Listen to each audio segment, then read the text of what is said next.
Hope you had a great weekend. If not, there's always next weekend. I'm Carl Azus for CNN Student News. First up, this April 13th, Kenya is building a wall. It'll stretch 435 miles, roughly the span of the country's border with Somalia.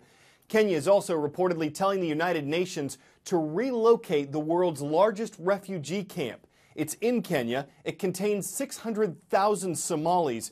Kenyan officials want it moved to Somalia, though the UN says it hasn't gotten an official request. All this has to do with security. Kenya says it has to change the way the U.S. did after the September 11, 2001 terrorist attacks. The Al-Shabaab terrorist group is based in Somalia.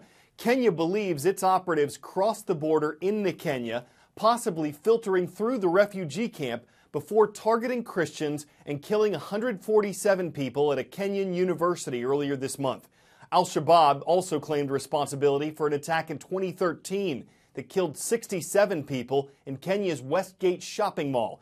Here's a look at how porous the border is between Kenya and Somalia. This is the border between Kenya and Somalia. Now, we can't show you this for security reasons, but either side of this border is a pretty substantial security setup, and that has only grown in size and scrutiny in the aftermath of the Westgate attack in Nairobi. But this isn't the only route into Somalia.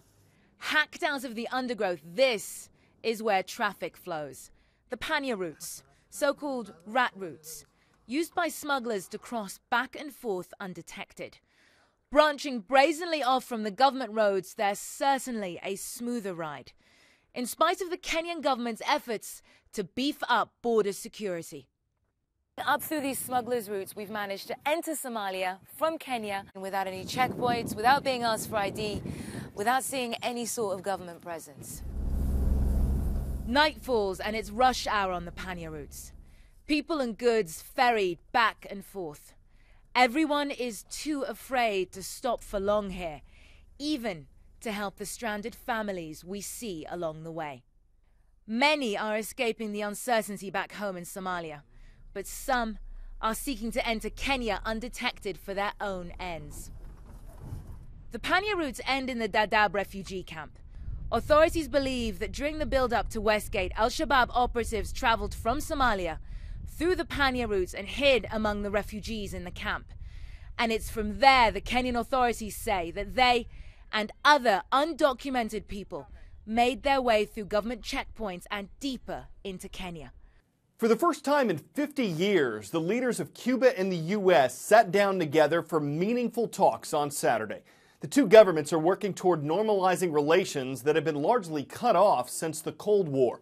President Obama says it's time to try something new, though some U.S. lawmakers criticize him for engaging what they see as a corrupt government.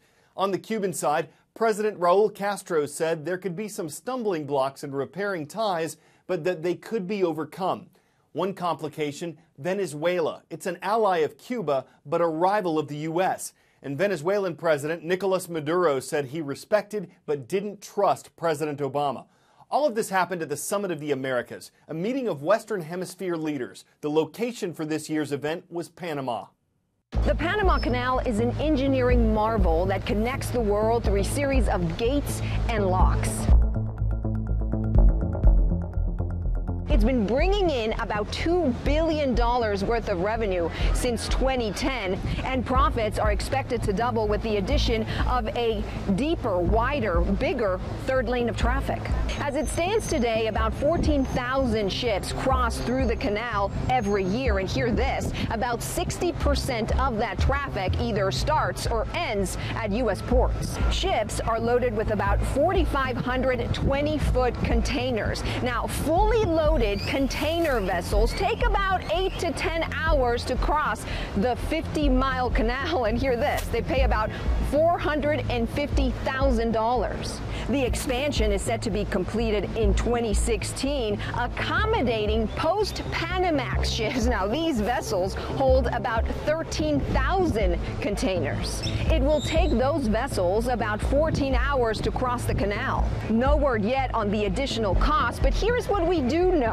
Before those post-Panamax ships can cross the canal, a lot of work needs to be completed.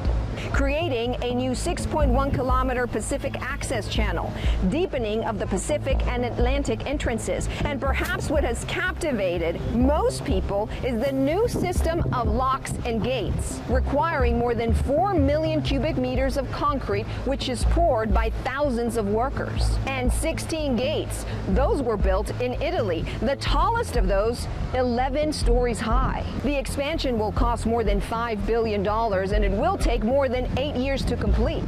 An engineering wonder that makes the world a smaller place. We've reported on 2 Republican candidates who've entered the 2016 presidential race so far. Yesterday, a candidate for the Democrats made it official. Former Senator and former Secretary of State Hillary Clinton, who's widely seen as the frontrunner for the Democratic Party. All of the candidates will be campaigning heavily in Iowa. Its caucuses are usually the first major event in the nominations process for U.S. presidential candidates.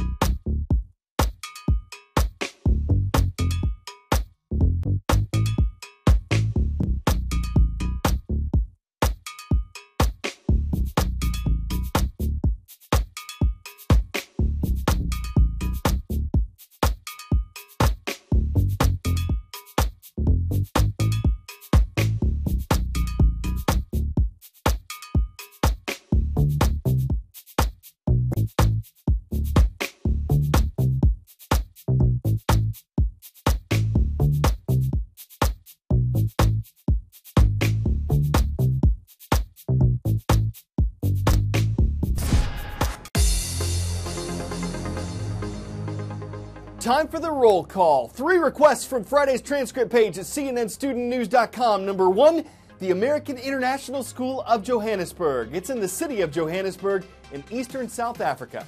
2, Kahuku High and Intermediate School. It's in Kahuku, Hawaii, the Red Raiders watching from the island of Oahu.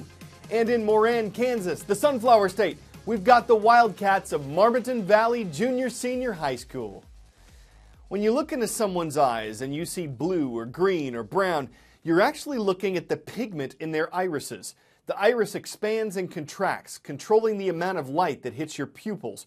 And it's a unique identifier of who you are, kind of like your fingerprint. Researchers say new technology could help identify people by their eyes from up to 40 feet away. You've seen eye scanners in movies like Charlie's Angels. But even in real life, in order for eye scanners to work, they have to get up close and personal. New technology is beginning to mimic another movie, Minority Report, where long-range devices are able to scan entire crowds from a distance, which has critics worried. Every person's iris, that colored circle around the pupil of the eye, is different. That's why police have started using them to build ID databases, like the FBI has done with fingerprints. Carnegie Mellon University's College of Engineering is testing a new system that it says can accurately read each iris's unique signature from as far away as 12 meters. Professor Mario Savides says it could offer a safer way to ID dangerous criminals during police stops. That's our long-range iris system at the back. And what it's doing is, as I'm looking at the mirror right now, it's actually finding my face, detecting my eyes, extracting features, and then matching them, running through the database to come up with the identity of who I am. It can really save the officer's life by making sure that, he's far away and safe. The American Civil Liberties Union fears police may use long-range iris scanners to track people in large public crowds. They say using scanners in that way might violate privacy rights.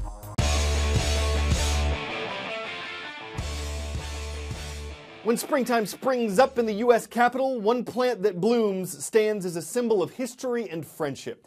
The cherry blossom trees aren't just at the National Mall to look pretty.